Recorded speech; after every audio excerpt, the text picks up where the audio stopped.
Alright, welcome back guys for another episode of Reinventing the Wheel. It's sorta kinda late, people are trying to sleep, so I'm gonna have to tone my voice down a little bit. But so here is a really cool revolving door. Hold up.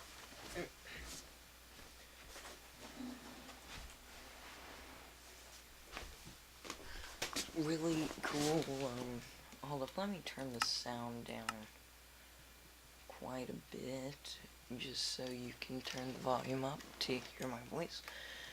But so, this right here is, this is actually the prototype, and it's an example of what you can't do if you want a revolving blade. And it's basically what it's supposed to accomplish is it's supposed to move these blocks around. Over there, I'll show you what it's useful for in a sec. But this is, you can't use it as a time, it just doesn't work. For lighting and stuff, I'm just gonna turn that off. But so yeah, as you can see, I've used a timer, I actually just now rebuilt this. You don't need these comparators, I was just trying some neato stuff. Sorry about the low frame rate right now, I'm doing some frame rate testing. On this, let's see, I made this a little earlier, yeah, it's got all the parts, I think. So this actually does work. Of course, it's not exactly very visually appealing here. You've got them on all sides, and just to show you that bedrock there wasn't needed.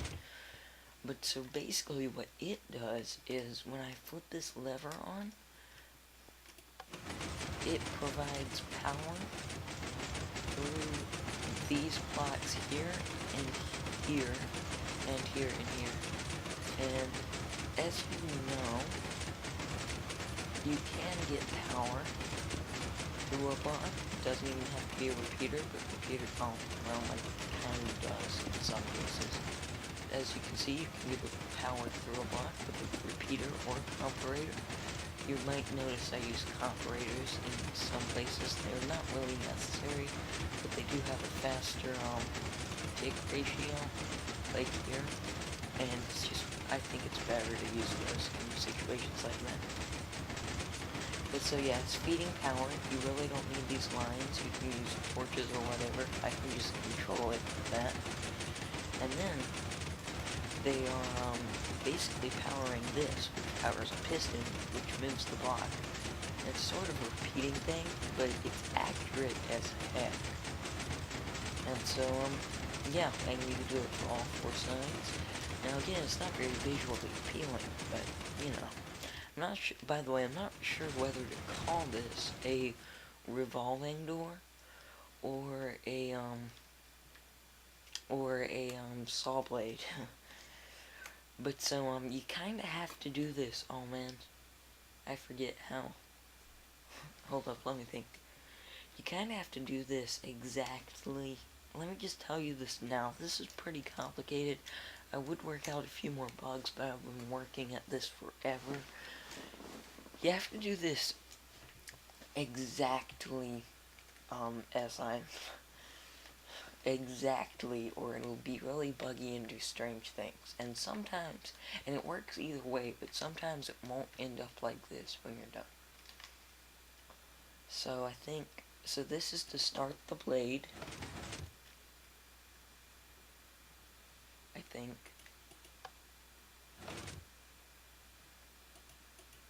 Hold up. Okay, yeah. So this is to start the blade, and this is to open the door. And the door, by the way, is right here. Now sometimes this will actually get caught.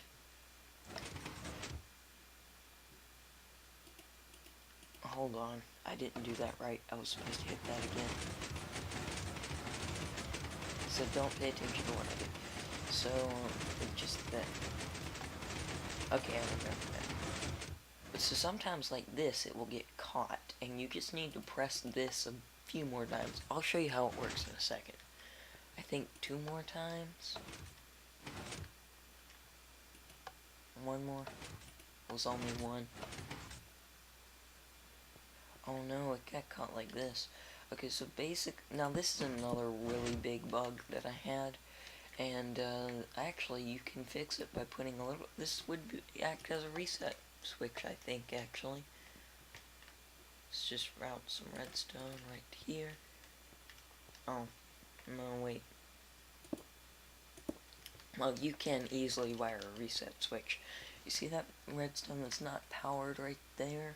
If you could wire a button up to that, that would act as a reset switch. But it looks like it got caught again, and so you just need to keep pressing the open/close door button, which is right here.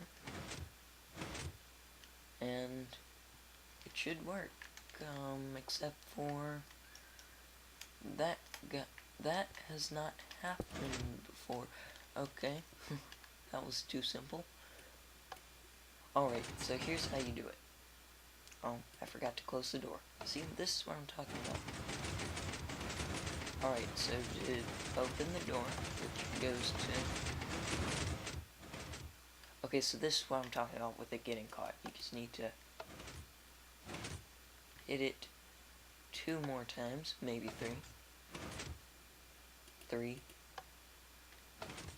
And it actually looks better, in my opinion, when it gets caught. So there's just this little secret hideaway back here. It's mainly for adventure maps and all. And then to start it, you click this. So basically, this is your off button, or open door, and this is your on button, or start the saw or revolving door. Now, you're probably thinking, what's the point in this? Well, let's say you're on a server, which it might not work unless it's a really high quality server, and you want a secret room. Well, if you'll think about it, this is the last thing that somebody's going to expect to be a secret room. I guess you have to hit that. I guess I forgot about that. Oh yeah, you have to hit, basically this is a one-time on switch. This is a start saw blade, forget the stop. And this is an open/close, so you do have to hit this. You have to hit this twice, and then hit this one. Sometimes 3 times. Alright, I kind of suggest you light this up, because I have it on smooth lighting off right now. Oh wait, dang it. Alright, so, now, without further ado, let's get into some of the wiring and stuff. So basically, again, I have this set up differently. This is actually the piston that pushes it. Basically what it does is, I couldn't have it going forward because that would affect I wanted to make it where you see as least redstone as possible. So basically, what it does is when there's a thing, I'm going to use glass to demonstrate, because it doesn't transmit a redstone signal. Whenever there's a block right there that can transmit a redstone signal, it will go up here, and this is also another thing that's being powered. It will go up there, push this piston, and then, in turn, powers this piston because this block is getting powered. And pistons are weird by what they choose to power. And then, over here, we have this right here is an on-off switch for the open and closed door, which is right here, and it just basically retracts or powers a piston right there. And right here we have the powered thing, which actually might be stuck now. But so this actually is a switch for the power, and this, basically this thing right here. So, what if you wanted to open the door, but what if you accidentally forget to turn off the power? You probably will ask yourself. Well, if this is powered, then, well, actually, if this is powered, then it powers over here. If this is also powered, it powers this, and it allows it to complete this circuit right here, and in turn powers this, which powers it off. And so basically it will automatically turn itself off. Review that a couple of times. I'll bet that was pretty confusing. Basically, if this changes, it has a detector for if this is on, and it will turn it off if it is on. Don't worry about that. That's something that I destroyed because it was getting too complicated. But what does this do?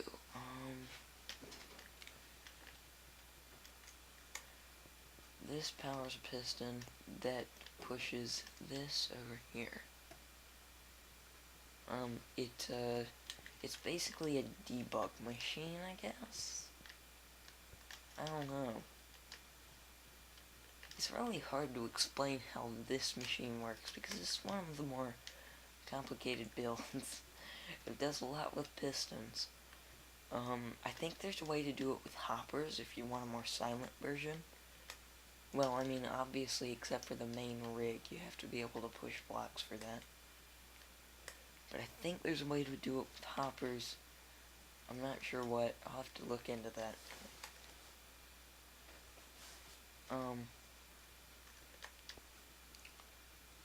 And so, yeah.